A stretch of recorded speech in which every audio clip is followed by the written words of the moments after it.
আসসালামু আলাইকুম। আপনাদের সবাইকে স্বাগতম জানাচ্ছি বিবিসি বাংলার আন্তর্জাতিক সংবাদে। আপনাদের সঙ্গে আছি আমি রিম। প্রথমে সংবাদ শিরোনাম। খামেনিকে নিউরেমবার্গের মতো বিচার করবেন রেজা পাহলভি। গ্রিনল্যান্ড নিয়ে ট্রাম্পের মন্তব্যে নরওয়ের কড়া বার্তা। ম্যাক্রোকে ক্ষমতাচ্যুত করার হুঁশিয়ারি দিলেন ট্রাম্প। ইরানে গ্রেপ্তার বিক্ষোভকারীদের শাস্তির প্রক্রিয়া শুরু। দর্শক, এতক্ষণ শুনছিলেন সংবাদ শিরোনাম। এখন বিস্তারিত। আপনি যদি ইহুদিদের ধ্বংস চান তাহলে ভিডিওতে লাইক করে চ্যানেলটি অবশ্যই সাবস্ক্রাইব করে আমাদের পাশে থাকবেন। এখন বিস্তারিত। খামেনিকে নুরেমবার্গের মতো বিচার করবেন রেজা পাহলভি। জার্মানির নুরেমবার্গে নাৎসি যুদ্ধাপরাধীদের যেভাবে বিচার করা হয়েছিল, ঠিক তেমনভাবে ইরানের সর্বোচ্চ নেতা আয়াতুল্লাহ আলী খামেনিকেও বিচারের মুখোমুখি হওয়ার হুঁশিয়ারি দিয়েছেন দেশটির নির্বাসিত প্রিন্স রেজা পাহলভি। খবর জেরুজালেম পোস্টে। প্রতিবেদনে বলা হয়েছে, সাম্প্রতিক সরকারবিরোধী বিক্ষোভ দমনে রক্ত ঝরিয়েছেন খামেনি। একটি খোলা চিঠিতে পাহলভি খামেনিকে ইরান বিরোধী অপরাধী বলে অভিহিত করেছেন। পাহলভি বলেন, তার হাতে হাজার হাজার ইরানির রক্ত। গণমাধ্যমগুলোর মতে, বিক্ষোভ দমনে নিরাপত্তা বাহিনীর অভিযানে অন্তত ৪,০২৯ জন নিহত হয়েছেন। এক্স বা সাবেক টুইটারে আরবি ভাষায় পোস্ট করা ওই চিঠিতে পাহলভি লেখেন, আপনি আপনার শাসন ব্যবস্থা এবং আপনার সব ভাড়াটে বাহিনী প্রতিটি ফোঁটা রক্তপাতের জন্য জবাবদিহি করবেন, কোনো ব্যতিক্রম ছাড়া। আমরা ক্ষমা করি না, ভুলে যাই না, পিছু হটি না। যেমনভাবে নাৎসি অপরাধীরা নুরেমবার্গে বিচার ও শাস্তি পেয়েছিল, তেমনি আপনাদেরও ইরানি জাতির আদালতে বিচার হবে। রেজা পাহলভির পিতা শাহ মোহাম্মদ রেজা পাহলভি দীর্ঘ স্বৈর শাসনের পর ১৯৭৯ সালের বিপ্লবে ক্ষমতাচ্যুত হন। চিঠিতে নির্বাসিত এই রাজপুত্র ইরানের জনগণকে নিজেদের উপর আস্থা রাখতে এবং ঐক্য ও সাহস বজায় রাখার আহ্বান জানান। ইরানিদের উদ্দেশ্যে তিনি লেখেন, আমার সাহসী সন্তানেরা, শোকাহত কিন্তু দৃঢ় প্রতিজ্ঞ ভাই বোনেরা, তোমরা একা নও। তোমাদের দৃঢ়তা ইতিহাস বদলে দিয়েছে। তোমরাই স্বাধীনতার অগ্রভাগে দাঁড়িয়ে আছো। এই শাসনের পতন শুরু হয়ে গেছে, তাদের শক্তি ক্ষয় হয়ে গেছে। চিঠির শেষাংশে পাহলভি বলেন, চূড়ান্ত বিজয় পর্যন্ত এই সংগ্রাম কেবল জাতীয় দায়িত্ব নয়, এটি স্বাধীনতার পথে শহীদদের রক্তের সঙ্গে করা অঙ্গীকার।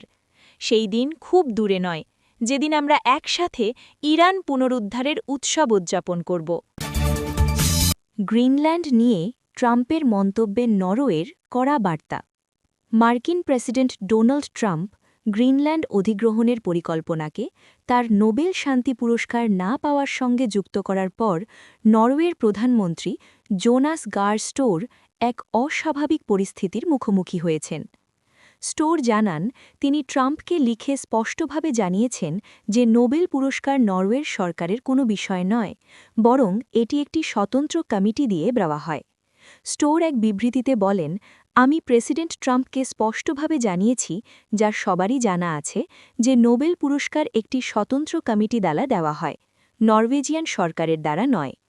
তিনি আরও উল্লেখ করেছেন যে তিনি ট্রাম্পের কাছ থেকে একটি বার্তা পেয়েছেন, তিনি পরে সেটি প্রকাশও করেছেন। ট্রাম্প কী বলেছিলেন? ট্রাম্প নরওয়ের প্রধানমন্ত্রীকে পাঠানো বার্তায় উল্লেখ করেছিলেন যে তিনি নোবেল শান্তি পুরস্কার না পাওয়ার কারণে গ্রিনল্যান্ড অধিগ্রহণের চেষ্টা করছেন। তিনি লিখেছেন, ৮টি যুদ্ধ বন্ধ করার জন্য আপনার দেশ আমাকে নোবেল শান্তি পুরস্কার দেয়নি, তাই আমি আর সম্পূর্ণভাবে শান্তির দিকে মনোনিবেশের বাধ্যবাধকতা অনুভব করি না, তবে যুক্তরাষ্ট্রের জন্য যা সঠিক সেটি ভাবতে পারি। তিনি আরও ডেনমার্কের গ্রিনল্যান্ডের দাবি নিয়ে প্রশ্ন তুলেছেন এবং বলেন, কোনো লিখিত দলিল নেই। কয়েক শতাব্দী আগে একটি জাহাজ সেখানে নামে, তবে আমাদের জাহাজও সেখানে গেছে। ট্রাম্প লিখেছেন, আমি ন্যাটোর জন্য যেটুকু করেছি তা সর্বোচ্চ। এখন ন্যাটোকে যুক্তরাষ্ট্রের জন্য কিছু করা উচিত। বিশ্বের নিরাপত্তা নিশ্চিত হয় না যদি আমরা গ্রিনল্যান্ডের ওপর সম্পূর্ণ নিয়ন্ত্রণ না পাই। হোয়াইট হাউস ট্রাম্পের অবস্থানকে জাতীয় নিরাপত্তার দৃষ্টিকোণ হিসাবে ব্যাখ্যা করেছে। ডেপুটি প্রেস সচিব অ্যানা ক্যালি জানান, গ্রিনল্যান্ড একটি কৌশলগতভাবে গুরুত্বপূর্ণ এলাকা এবং আধুনিক আর্কটিক হুমকি থেকে সেখানে বসবাসকারীদের সুরক্ষা দিতে যুক্তরাষ্ট্রের রক্ষা কার্যকর হবে। ম্যাক্রোকে ক্ষমতাচ্যুত করার হুঁশিয়ারি দিলেন ট্রাম্প। ফিলিস্তিনের গাজায় প্রস্তাবিত শান্তি পরিষদে যোগ দিতে না চাওয়ায় ফ্রান্সের প্রেসিডেন্ট ইমানুয়েল ম্যাক্রোর ওপর ক্ষেপেছেন ডোনাল্ড ট্রাম্প। ফরাসি প্রেসিডেন্টকে কড়া ভাষায় আক্রমণ করে দেশটির ওয়াইন ও শ্যাম্পেনের ওপর ২০০% শুল্ক আরোপের হুমকিও দিয়েছেন মার্কিন প্রেসিডেন্ট। মঙ্গলবার ২০ জানুয়ারি যুক্তরাষ্ট্রের মিয়ামিতে এক সাংবাদিকের প্রশ্নের জবাবে ট্রাম্প বলেন, ম্যাক্রোর আন্তর্জাতিক প্রভাব প্রায় শেষের পথে এবং খুব শিগগিরই তিনি ক্ষমতা থেকে সরে যাবেন। খবর সিএনবিসি।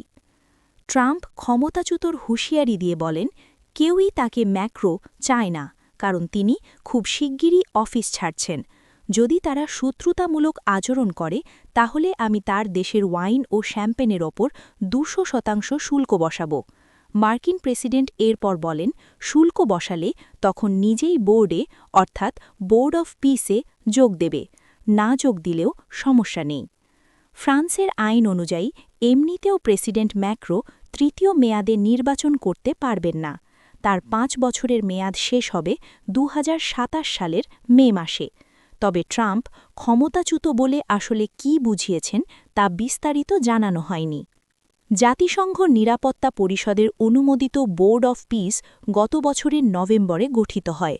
এর উদ্দেশ্য ইসরায়েল-হামাস যুদ্ধবিরতি পর্যবেক্ষণ করা। এই বোর্ডে যোগ দেওয়ার জন্য বিশ্বের বিভিন্ন নেতাকে আমন্ত্রণ জানানো হয়েছে।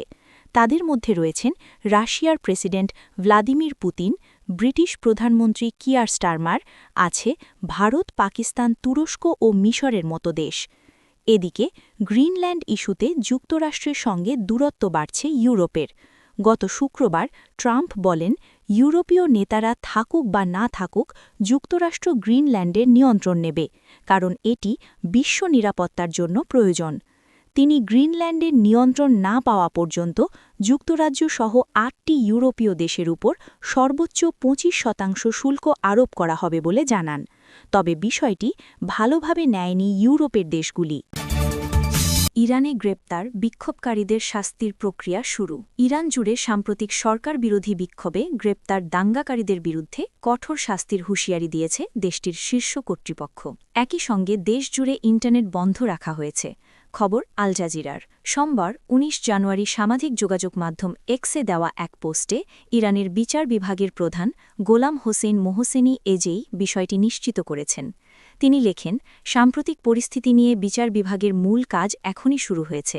যিনি দয়া পাওয়ার যোগ্য নন তাকে যদি অযথা ছাড় দেওয়া হয় তবে তা ন্যায়ের পরিপন্থী হবে। তার এই মন্তব্য এমন সময়ে এলো যখন রোববার অল্প সময়ের জন্য আংশিকভাবে ইন্টারনেট চালু হয় এবং পরে তা অধিকাংশ মানুষের জন্য পুরোপুরি বন্ধ করা হয়। এজেই সম্প্রতি প্রেসিডেন্ট মাসুদ পেজেশকিয়ান এবং সংসদের স্পিকার মোহাম্মদ বাকির গালিবাফের সঙ্গে বৈঠক করেন। বৈঠক শেষে রাষ্ট্রীয় গণমাধ্যমে প্রকাশিত এক যৌথ বিবৃতিতে ৩ নেতা জানান, তথাকথিত খুনি ও সন্ত্রাসী উস্কানিদাতাদের বিরুদ্ধে কঠোর ব্যবস্থা নেওয়া হবে। তবে যারা বিদেশি শক্তির প্ররোচনায় ভুলবশত বিক্ষোভে অংশ নিয়েছে তারা কর্তৃপক্ষের পক্ষ থেকে ইসলামী সহানুভূতি পেতে পারে। ইরানি কর্তৃপক্ষ বরাবরের মতোই এই বিক্ষোভের পেছনে যুক্তরাষ্ট্র ও ইসরায়েলের হাত রয়েছে বলে অভিযোগ করেছে। দেশটির দাবি, তারা বিক্ষোভকারীদের অর্থ ও অস্ত্র সরবরাহ করেছে। এরই মধ্যে শনিবার ইরানের সর্বোচ্চ নেতা আয়াতুল্লাহ আলী খামেনি জানিয়েছেন, সাম্প্রতিক বিক্ষোভে কয়েক হাজার মানুষ নিহত হয়েছে। তবে এসব হত্যাকাণ্ড রাষ্ট্রীয় বাহিনীর নয়, বরং বিদেশি শক্তির সঙ্গে সংশ্লিষ্ট এজেন্টদের কাজ। গত ২৮ ডিসেম্বর তেহরানের ডাউনটাউন এলাকায় দোকানদারদের আন্দোলন থেকে শুরু হওয়া এই বিক্ষোভে এখন পর্যন্ত ১০,০০০-এরও বেশি মানুষ গ্রেপ্তার বা আটক হয়েছে বলে ধারণা করা হচ্ছে। সরকার প্রতিদিনই নতুন গ্রেপ্তারের ঘোষণা দিচ্ছে।